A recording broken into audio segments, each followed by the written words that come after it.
guys, welcome back. So today we will be looking at prime factorization. All right, so today we'll be looking at the method in which you use a factor tree in order to find the prime factors of 15. All right, so let me put the 15 right there. All right, so we're going to look for two factors or two numbers that we can multiply together in order to make 15. So one rule about using the factor tree is that we don't use the factors 1 nor the number itself.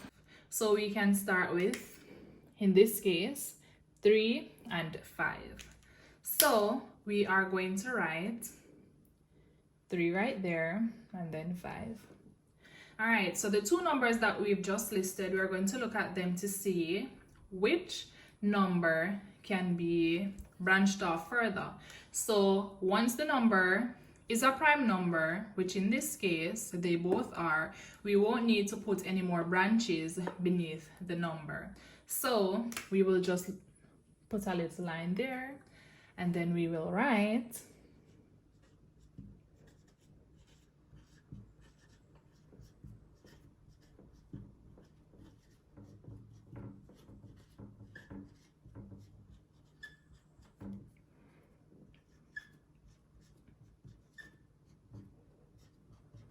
all right, so we will just write back these two numbers being that they're both prime numbers and write it being equal to 15. So prime factorization of 15 is equal to 3 times 5, which is equal to 15, simply because 3 is a prime number as well as 5.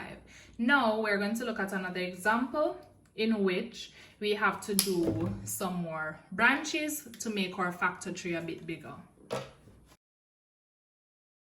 So we will create a factor tree for the number 20. So we are going to think of two numbers that we can multiply together to make 20. And remember, we're not going to use 1 multiplied by the number itself, because if we multiply 1 by 20, we will get 20, but we will have to do a breakdown of the factor tree even more. So it's best to not use 1 multiplied by the number itself. So 2 times 10 gives us 20. So looking at these two numbers, we will not create any branches under the prime numbers. And we know that 2 is a prime number based on our previous video. Now we will work with the 10. So we're going to create a branch under the 10 and find two numbers that we can multiply together in order to make 10.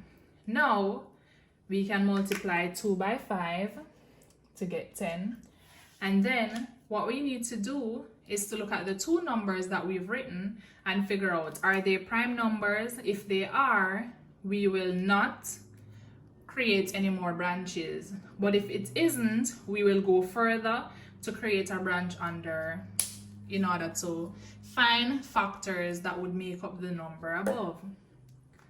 All right, so looking at these, we have solely prime numbers.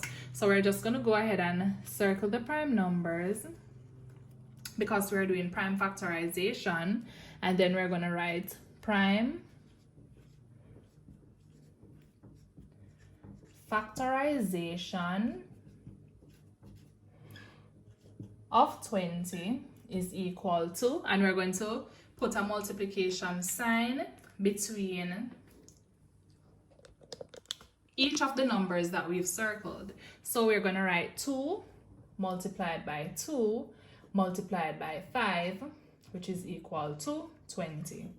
All right, there's also a shortened version in which we can write this expanded form right here. All right, so being that we have two 2's, we can put the 2 here.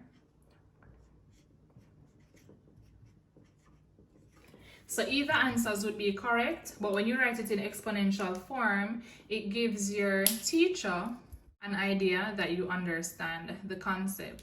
So we put the amount of times in which the number 2 has been repeated in the multiplication right there.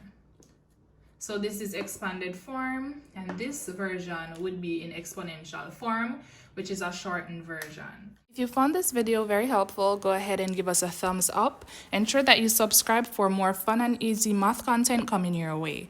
Be sure to comment down below and let us know the topics that you'd like us to explore. Thank you and bye!